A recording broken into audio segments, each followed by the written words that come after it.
sentido, é um alerta que vale muito para o nosso mundo virtual, né, da nossa época, que tem maravilhas e horrores. E um dos horrores é essa simulação de realidade que muita gente penetra e acaba entrando num mundo que um dia, né, é muito mais o avesso do espelho da Alice, né, do que de fato outra coisa. Existe hoje uma possibilidade de se construir uma virtualidade em relação a uma vida desejada, projetada, assumida como real, mas que concretamente ela é apenas uma projeção que não tem base concreta. E esse tipo de doença social faria quase que Freud de novo ter que reescrever, né, o Mal-Estar e a Civilização. E ele o faria muito bem, mas dentro disso há algo que é concreto. Quem o faz, isto é, quem pinta a si mesmo de uma maneira que é um simulacro, sabe que é simulacro. Não existe auto-engano. Será que não? Não existe auto-engano. A probabilidade de auto-engano, ela pode ser para alguém que consiga forjar a sua consciência a partir de uso de medicamentos ou substâncias ilegais.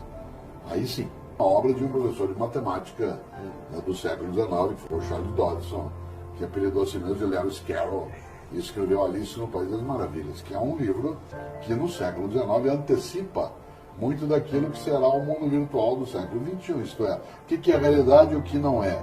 Quais são as escolhas que eu tenho de fazer? Um mundo em que parece que as coisas não fazem sentido, mas elas fazem, porque é um sentido que está por trás. Aquilo que a gente não enxerga, mas parece que está presente. As redes sociais hoje, em grande medida, elas respondem a um berro, né, um brado, um uivo solitário numa sociedade que desagregou a capacidade de convivência e, ao mesmo tempo, inseriu um vetor, né, de presença, de identidade, que é celebridade. Quer dizer, há um grande pensador britânico chamado Berkeley. O Berkeley tem uma frase que ela se aplicaria também hoje de maneira estupenda. Ele diz: ser é ser percebido. Ser é ser percebido. Claro que ele está se referindo aí a algo que é no campo da teoria do conhecimento, ou seja, só existe aquilo que pode ser percebido e experimentado.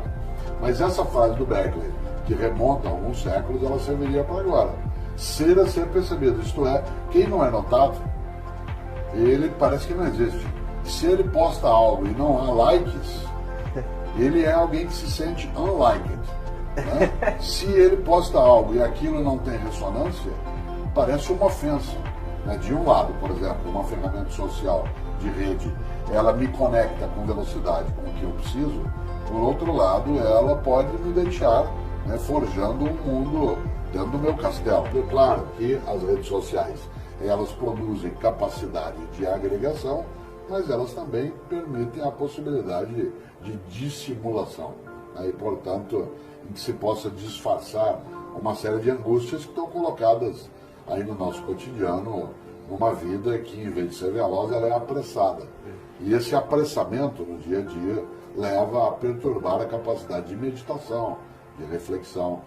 Quase nunca algumas pessoas conseguem ficar sozinhas, ela entra em estado de desespero. Ela precisa se conectar o tempo todo. E essa conexão é muito mais a percepção de cardume do que de fato de pertencimento a um grupo.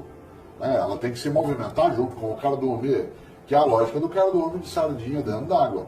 A única possibilidade dele não ser digerido pelo predador é, entrando no cardume, indiferenciar-se. E é curioso, porque essa indiferenciação do cardume é aquela que a pessoa nas redes sociais, ela deseja para ela se diferenciar também. Por isso, e aí por fim, esse tsunami de contatos virtuais no dia a dia, ele mais afoga do que de fato conecta. Né? A pessoa acaba tendo algo, eu não consigo entender uma expressão que se usa hoje, meu número de amigos, amigo é uma coisa um pouco mais forte. Eu sou filho de italiano, tem um ditado italiano que diz que a amizade que acaba nunca começou. Amigo não é uma coisa que você pode desligar. Ao contrário, ele ou ela perturba você a vida inteira. E uma das grandes lógicas da amizade, Aristóteles falava isso, né? O que é amizade? São dois corpos com uma única alma. Esse apressamento do dia a dia, esse viver em voz alta, como diria Guimarães Rosa, ele é extremamente pernicioso, porque ele tira o tempo de reflexão, de meditação, e tira das crianças, talvez, aquilo que é mais decisivo para construir uma vida que seja criativa, que é o tédio. O tédio é decisivo para você poder inventar. Hoje você tem o que fazer o tempo todo, isso é péssimo. A ciência, a religião, a filosofia, a arte nascem do tédio. Elas não nascem da ocupação. Gente ocupada não faz outra coisa a não ser aquilo que já está fazendo. As redes sociais hoje, com o mundo da tecnologia, ocupam de maneira constante. E ao ocupar de maneira constante, você nunca fica sem ter o que fazer. Nós introduzimos hoje, pelas redes sociais, uma coisa muito arriscada no Brasil, que nós não tínhamos de maneira tão nítida em décadas anteriores, que é a ideia de ódio. A ideia de ódio, ela é uma coisa que nós não tínhamos no nosso dia a dia. Isso é extremamente perigoso, porque, como disse um dia Mahatma Gandhi, olho por olho, uma hora acabamos todos cegos. E por isso, a manifestação, sair do virtual e ir para a rua, maravilha, desde que ela não degenere, isto é, que ela não seja uma ferramenta de ódio. Por isso, é preciso lembrar, especialmente para quem gosta de ficar só no mundo virtual, que tem que meditar em torno de algumas coisas. Por isso, Um conselho do grande Milor Fernandes, que eu citei, que vale para quem não quer viver de maneira banal. Ele dizia, se você não tem dúvidas, é porque está mal informado.